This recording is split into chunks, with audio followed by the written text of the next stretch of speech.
Recently, I was discussing the wedding plans with one of our newly engaged producers on our show, and we spoke about the pending nuptials, and he brought up the couple's decision to have a traditional wedding.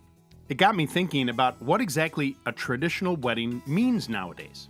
Now, when I got married to the love of my life, Mary Beth, many moons ago, they were just called weddings. So after a brief trip down memory lane, I started to realize how times have really changed. These days, weddings are very rarely a simple affair.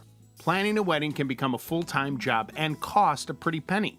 Now, the average cost of a wedding recently reached an all-time high, according to a survey from The Knot, in topping over $32,000. We recently checked in with our friends at the Estate at Florentine Gardens in New Jersey, a beautiful venue that hosts over 200 weddings a year and currently holds a distinguished 5-star rating on theknot.com to talk about the process of planning a larger traditional wedding and the tips that can manage the whole process and keep the stress levels down. For those that think that you can cram a wedding in 4 months, you can't. Do a little bit every day. You don't want to add stress to yourself. You want to take care of yourself. It's good to go to the gym, it's good to exercise. You don't want to be dropping 10 pounds 3 weeks before the wedding. Nobody wants to do that. You really want to make sure you're consistently doing things leading up to that day. Now, that's where I would say a planner would come into effect. If you're someone who's crazy busy, you have no time to do menu cards, any of that, great, hire a wedding planner. So there's 2 types of wedding planners that I've realized lately.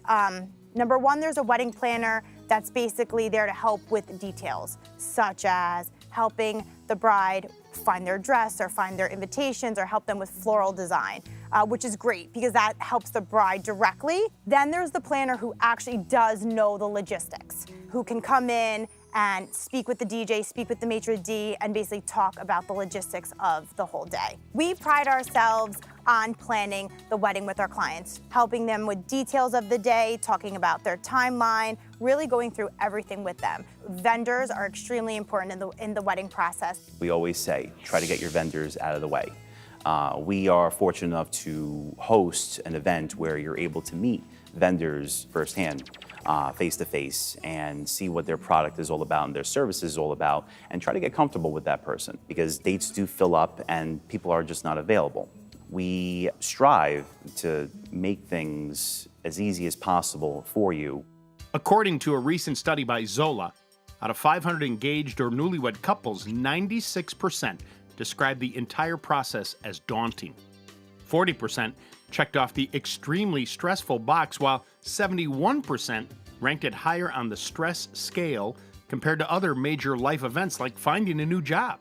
The wedding business is such a personal experience. You're actually going to be dealing with somebody for maybe 6 months to a year, even 2 years. So I'm literally going to have a relationship with some of my clients for a full 2 years. And it's so difficult to gain a relationship or start a conversation via email. Meet them face-to-face and try to get to know them because this person will be with you, guiding you and holding your hand through the entire process. You really got to connect with your person. Your lead person is everything. There's a lot of money that's being involved in one night for 5 hours. Most of the venues you see will have the beautiful flowers and the DJ and the entertainment, but it's really about that service and that personal connection. In reality, it's not all about emptying the bank account to pay the stress away. No matter how good your vendors are, hands-on parents are, or how much money you throw at it, the big decisions about the big day have to be made by the happy couple. What I always say to my brides and grooms is that it's you. It's your day. Even if mom or dad may be paying for it, they're paying for it for you.